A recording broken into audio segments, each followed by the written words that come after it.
For my science experiment, I'm using a balloon, a string, an empty soda can, invisible tape, and aluminum foil. Firstly, I'm gonna grab our neutral balloon and we're going to rub it on my dog Dio. This will give him a negative charge.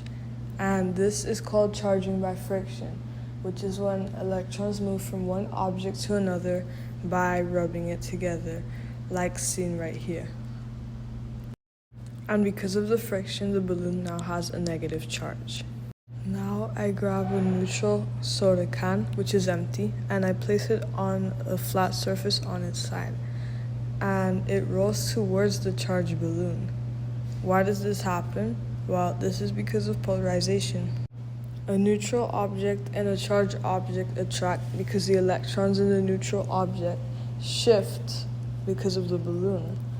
Remember that two negatives will repel.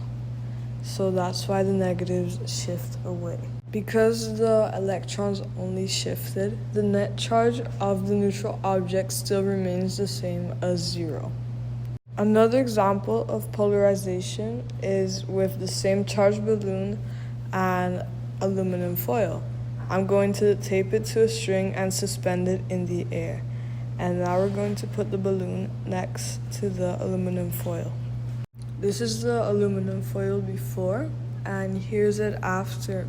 So the neutral aluminum foil, which is a conductor, is attracting to the charged balloon, which is an insulator. And this is basically the same thing that happened with the soda can. It's also polarization, because the electrons in the neutral object shifted, allowing it to be polarized, and they attract for that reason. This is how it would look like. It seemingly sticks together.